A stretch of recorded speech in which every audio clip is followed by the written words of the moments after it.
আসসালামু আলাইকুম ওয়া রাহমাতুল্লাহি ওয়া বারাকাতুহু। আব্বাসী খলিফা হারুনুর রশিদের শাসনামলে বাহলুল নামে এক পাগল ছিল, যে অধিকাংশ সময় কবরস্থানে কাটাত। কবরস্থানে থাকা অবস্থায় একদিন বাদশাহ হারুনুর রশিদ তার পাশ দিয়ে যাচ্ছিলেন। বাদশাহ তাকে ডাক দিলেন, বাহলুল, ওই পাগল, তোর কি আর জ্ঞান ফিরবে না? বাহলুল বাদশাহের কথা শুনে নাচতে নাচতে গাছের উপরে ঢালে চড়লেন এবং সেখান থেকে ডাক দিল, হারুন, ওই পাগল, তোর কি কোনোদিন জ্ঞান ফিরবে না? বাদশাহ গাছের নিচে এসে বাহলুলকে বললেন, আমি পাগল নাকি তুই, যে সারাদিন কবরস্থানে বসে থাকে?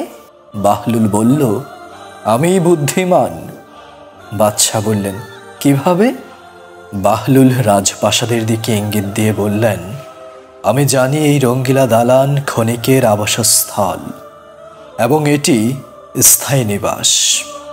এজন্য আমি মরার পূর্বেই এখানে বসবাস শুরু করেছি, অথচ তুই গ্রহণ করেছিস ওই রঙ্গশালাকে আর এই স্থায়ী নিবাসকে এড়িয়ে চলছিস। রাজপ্রাসাদ থেকে এখানে আসাকে অপছন্দ করছিস, যদিও তুই জানিস এটাই তোর শেষ গন্তব্য। এবার বল, আমাদের মধ্যে কে পাগল? বাহলুলের মুখে কথা শোনার পর বাদশাহর অন্তর কেঁপে উঠল। তিনি কেঁদে ফেললেন, তার দাড়ি ভিজে গেল।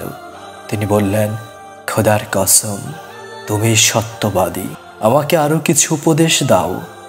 বাহলুল বললেন, তোমার উপদেশের জন্য আল্লাহর কিতাবে যথেষ্ট, তাকে যথার্থভাবে আঁকড়ে ধরো। বাদশাহ বললেন, তোমার কোনো কিছুর অভাব থাকলে আমাকে বলো, আমি তা পূরণ করব। বাহলুল বললেন, হ্যাঁ, আমার 3টি অভাব আছে। এগুলো যদি তুমি পূরণ করতে পারো তবে সারা জীবন তোমার কৃতজ্ঞতা স্বীকার করব। বাদশাহ বললেন, তুমি নিঃসংকোচে চাইতে পারো। বাহলুল বললেন, মরণের সময় হলে আমার আয়ু বৃদ্ধি করতে হবে। বাদশাহ বললেন, আমার পক্ষে সম্ভব নয়। বাহলুল আবার বললেন, আমাকে মৃত্যুর ফেরেশতা থেকে রক্ষা করতে হবে। বাদশাহ আবারও বললেন, আমার পক্ষে সম্ভব নয়।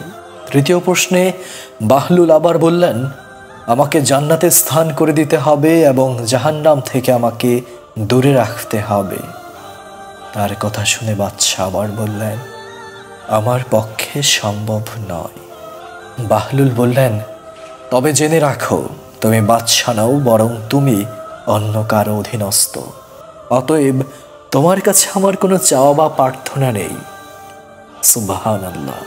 আল্লাহ আমাদের সকলের ঈমানকে মজবুত করে দিন এবং দুনিয়ার এই রঙ্গশালার মায়া ত্যাগ করে আখিরাতকে নিয়ে ভাবনা চিন্তা করার সুযোগ সময় করে দিক। আমিন। প্রিয় দর্শক, আজকে এ পর্যন্তই। ভালো থাকবেন সবাই। পরবর্তী ভিডিও দেখার আমন্ত্রণ জানিয়ে এখানেই শেষ করছি। আল্লাহ হাফেজ।